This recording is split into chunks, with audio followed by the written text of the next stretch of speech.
I was just hoping we could get started with you telling Iowans a little bit about yourself and why you're running.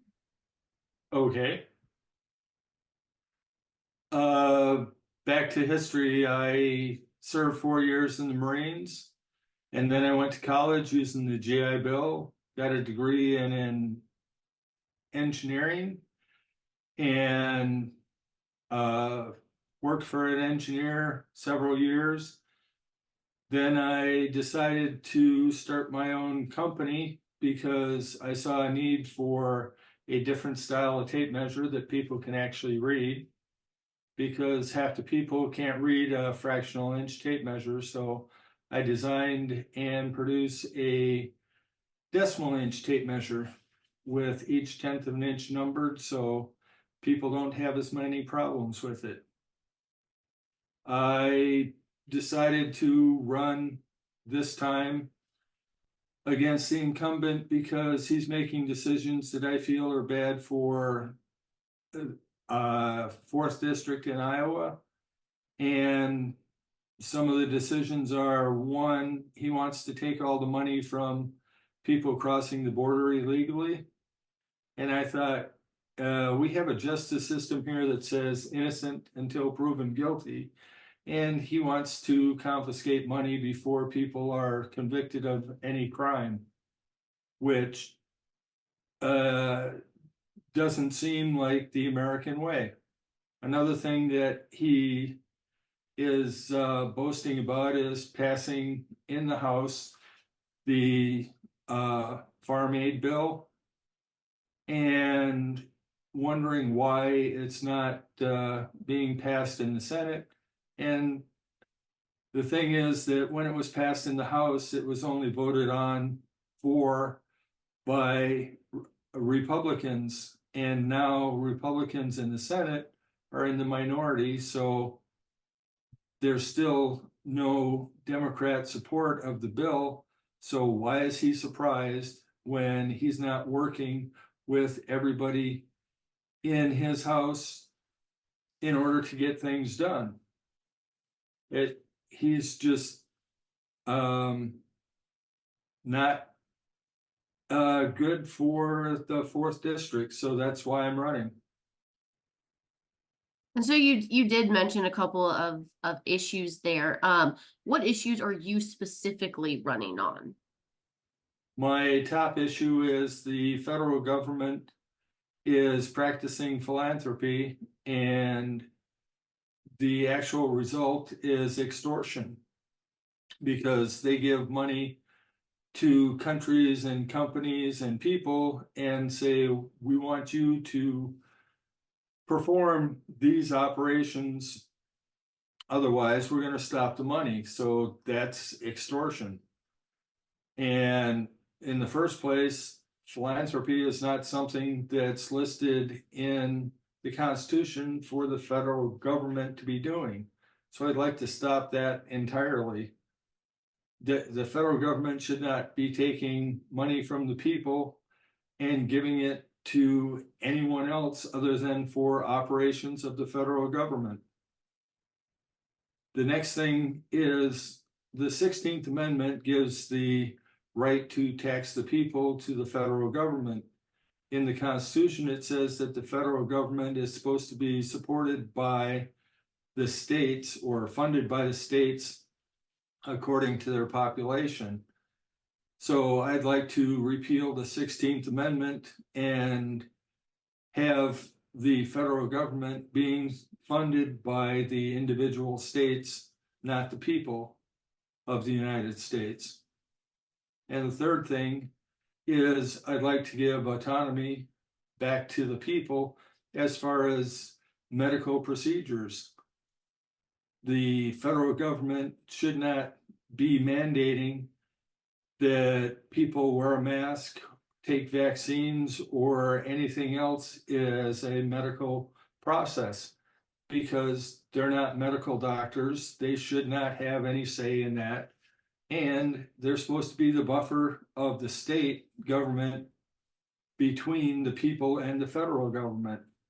So like one guy that I talked to said, The only time he wants to interact with the federal government is when he's crossing the international border or he's going to the post office, because those are functions of the federal government. And so I wanted to touch on the first issue that you had mentioned, not giving, money to foreign entities.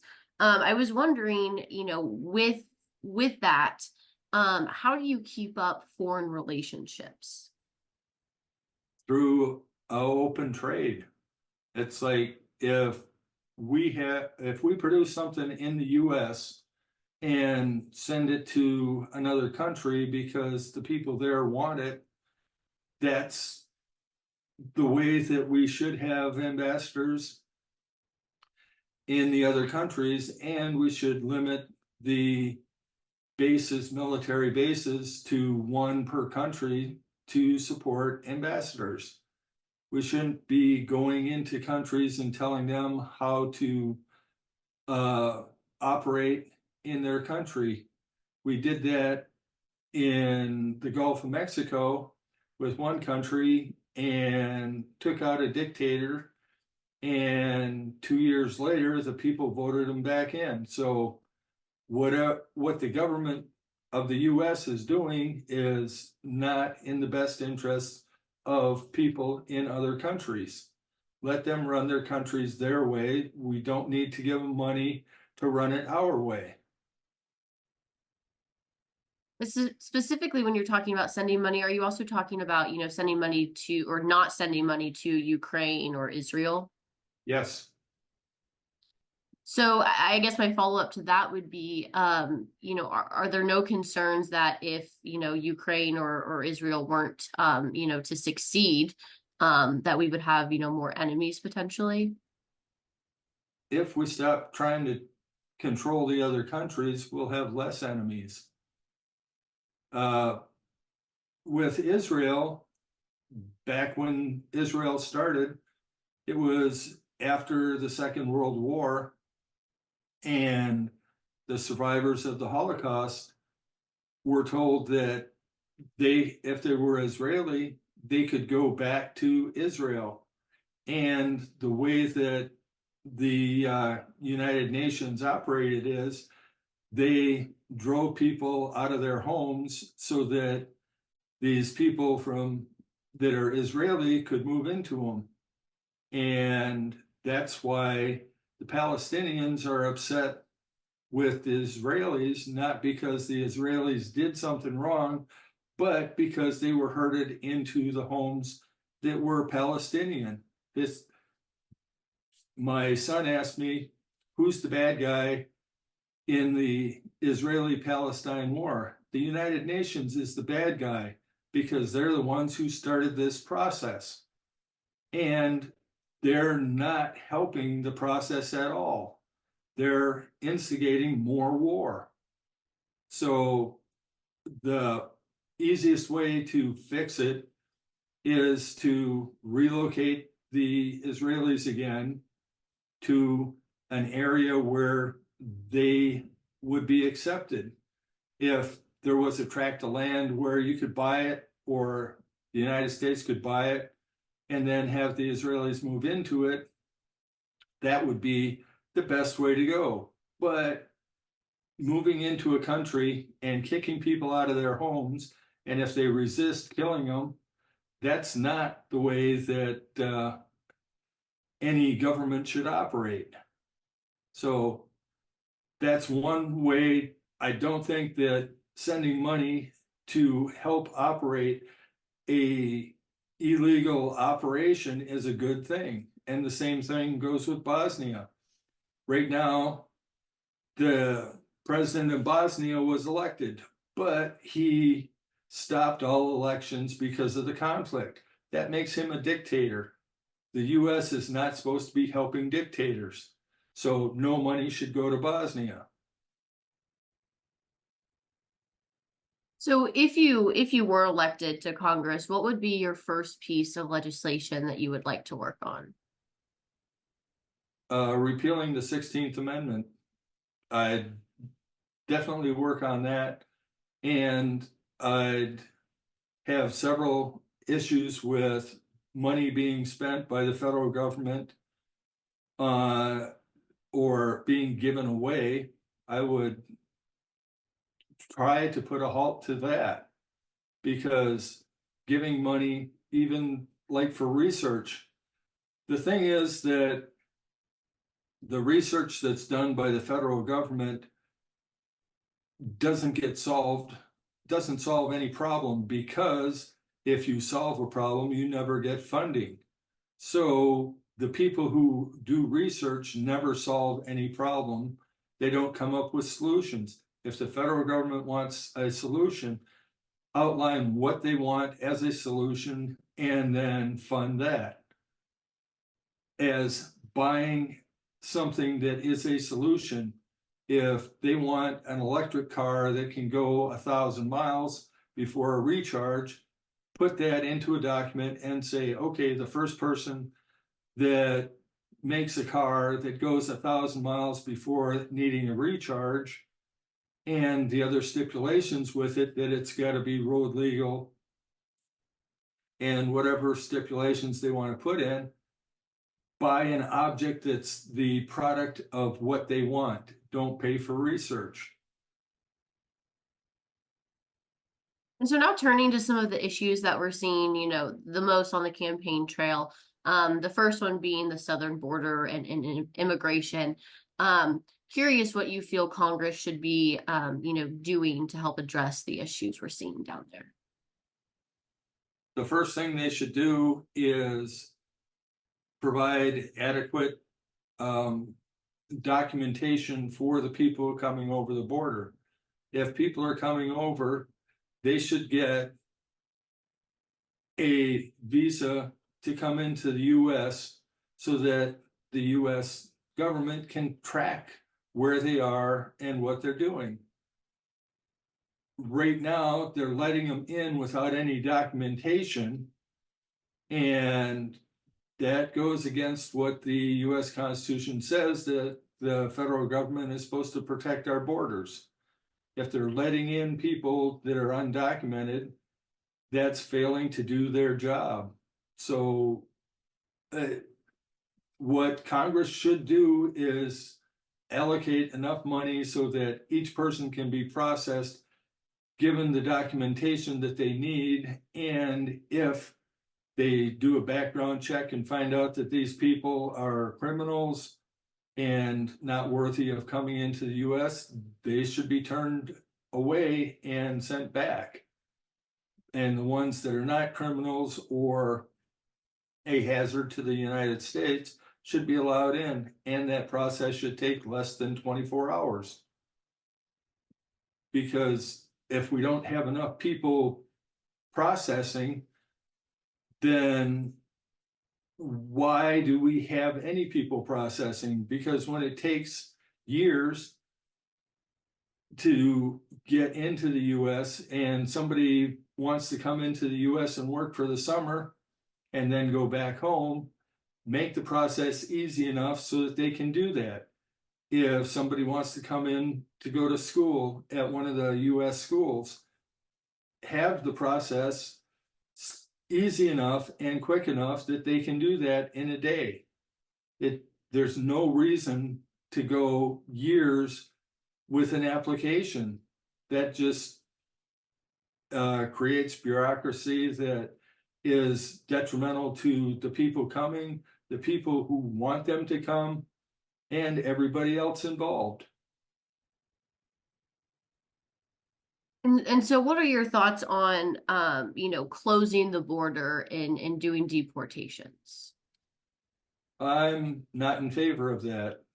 The border needs to be open because I'd like to see trade happening. Open up the border so that people can come across and get documented as they're crossing, and the people who are already here are integrated into whatever community they're in. And if they're a disruption, then send them back. If they're not, let them work. But they shouldn't have mass deportations, because like the packing places in Iowa for chicken and beef and pork. A lot of the people are immigrants and they're not sure if they're legal or illegal immigrants. So they're already integrated into the society that they're living in. It disrupts the society when they take people out for any reason.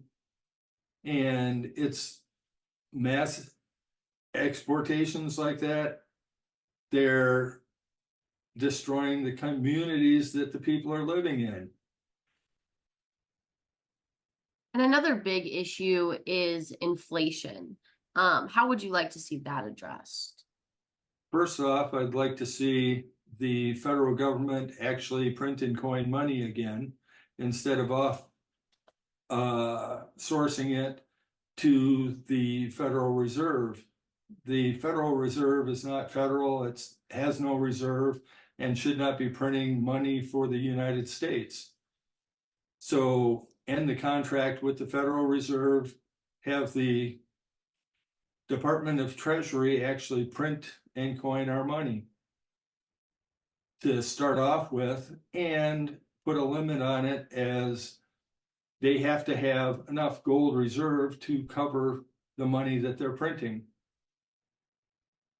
That will make our money more stable, and with a stable monetary system, what happens is the people who are getting paid know how much their money is going to buy when they get paid. And if they wait a month, it's still going to be worth the same amount. So the monetary system we have now is inadequate for the people who are getting paid a certain amount. And if they wait 6 months because they're going to buy something at the end of 6 months, they have to pay 10% more because it's later than when they got the money. And so kind of still talking about the economy, another issue that we're seeing, and we have been seeing for a while, is the need for more affordable housing.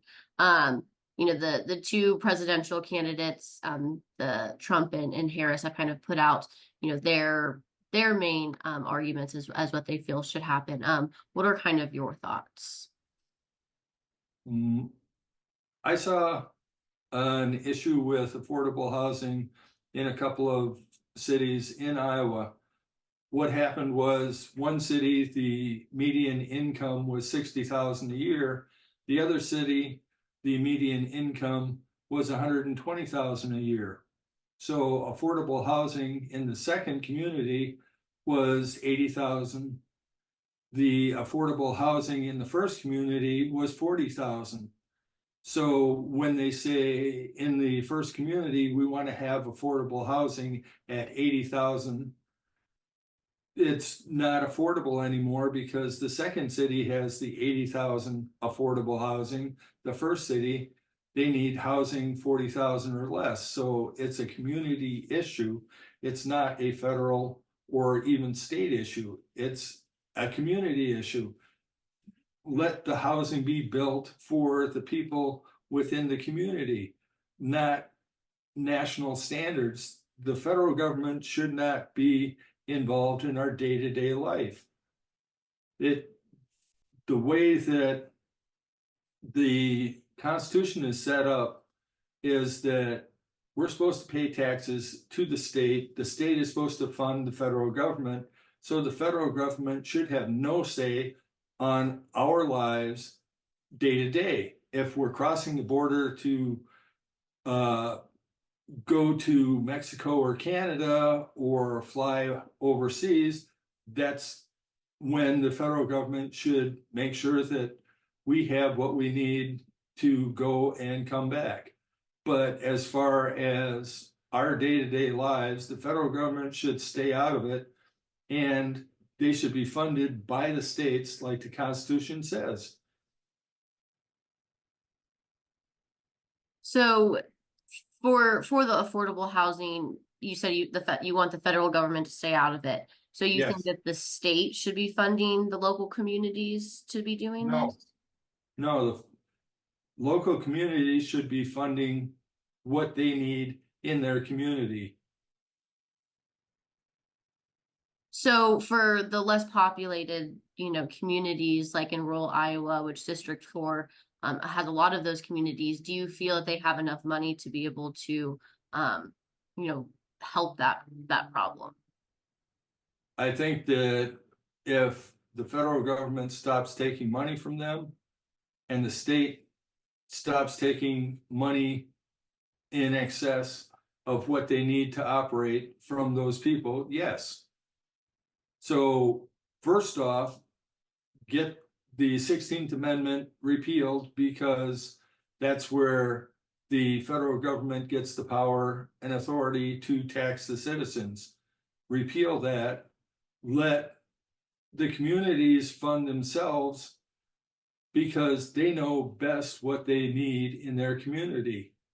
And with the state, they should not be funding housing for people within a community.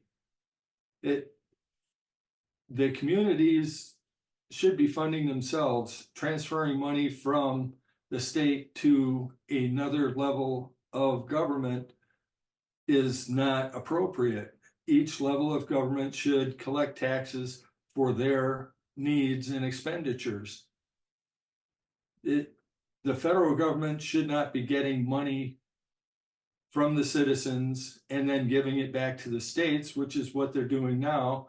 And that's costing the citizens. So we could save 80% in taxes if we stop the transition from one government to another government within the state, and stop the federal government from taxing the citizens and only be funded by the states. It's a network that doesn't work, and we're seeing that by people. One of the things is the people are not having children to replenish the population. So that's because they can't afford the children, because they're paying too much in taxes. And another issue that people have been talking about is Social Security. Not having enough money to keep that funded. Do you think that this is something Congress should address to keep the program open, or do you think that they should just get rid of it altogether? I think that that's one of those issues that the US Constitution does not address it, so it should be a state issue. If Iowa wants Social Security, they should start their own Social Security program and opt out of the federal Social Security. That would not be the first time that a community has opted out, because Galveston Island does not pay federal Social Security. They pay to the government of Galveston Island, which they have a better Social Security program than the federal government, even though they started at the same time. The benefits are better when it's closer to home. So every state, if they want Social Security for their residents, they should collect Social Security and have the citizens opt out of federal Social Security, because the federal government is not operating it according to the way it was set up. So our best option is to start Social Security within Iowa for Iowans. So how would that work if somebody, lived in Iowa for 20 years and then, moved to Minnesota for the next 50 years? They would have an account where it would keep track of how much they had put into it. And if they moved to another state, it would continue to grow until they applied for retirement, and then they would get a portion from Iowa for their retirement. Gotcha. One of the other things that you had mentioned at the very beginning was, you wanting autonomy in one's medical decisions. Is that something that includes, abortion? That's obviously a top issue this election cycle. So is that something that includes abortion? And if so, do you feel that, the federal government should address the issue, codify Roe v. Wade, or do you think it should still be left up to the states? I think it should be left up to the people and their healthcare provider. I don't think the state should be involved. It's like, this is a medical process that the medical provider has access to, and the patient who needs the medical treatment are the ones who should make the decision on how to proceed. The state should not be involved because they're not, our state government is not made up of medical doctors. So why are they making medical decisions for people and healthcare providers? It makes no sense that you're giving authority to those people when they are not the ones involved. They're not going to suffer the consequences of action or inaction. So leave it to the people and their healthcare providers as to what to do. And just to clarify, do you feel that's the same thing for the federal government getting involved as well? Yes, the federal government should not be involved at all. And the state should be leaving it alone and letting healthcare and patients decide what course of action is best for them. Another thing that we're seeing, across the nation, but in Iowa specifically, we're seeing a rise in these school threats and tips and things like that come in. Just curious if this was an issue that you feel like should be addressed at the federal level, and if so, what you would like to see done. I do not think it should be addressed by the federal government. It should be addressed by state and local governments, because set the penalty for threats and for actions at the state level, and then enforce those at the community level. And so, one of the things that you've been saying is that the federal government shouldn't have as much power. So what do you feel like should be addressed most by Congress? Our interactions with other countries and enforcing the border, keeping a military, printing money, and a lot of agencies should be shut down in the federal government. Education is one of them, that when the Department of Education started, the US was #1 in education in the world.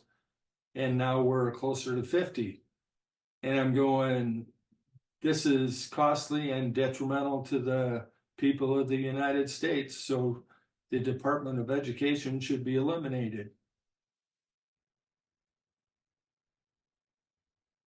And then one of kind of my last things is, obviously you guys, Libertarians went through a court battle with the objections panel taking you guys off the ballot, and then the Supreme Court upholding that decision. You guys have said that you guys are running those write-in campaigns now. And I was just curious if you could tell me, a little bit about how that's going and why you chose to continue doing a write-in campaign.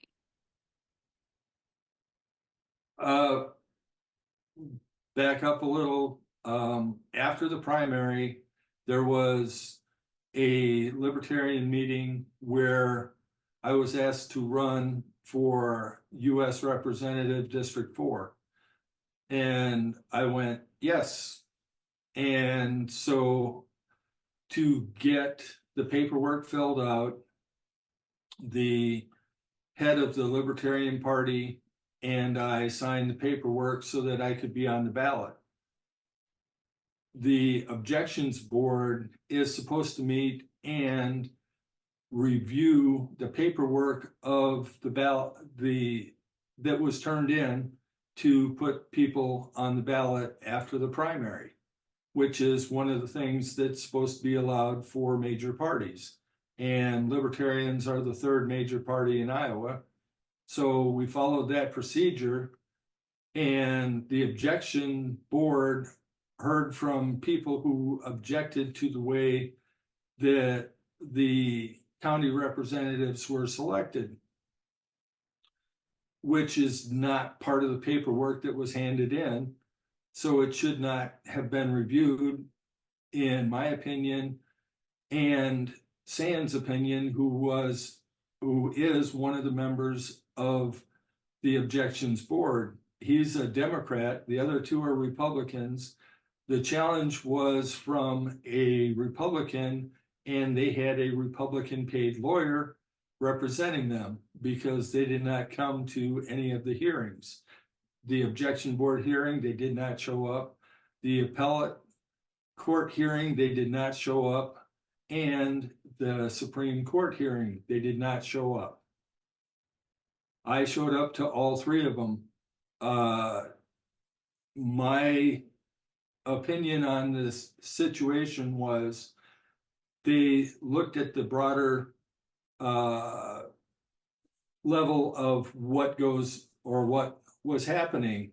So the first thing is they looked at more than what was turned in. They looked at the process, and that's not part of their job, according to Sands and me.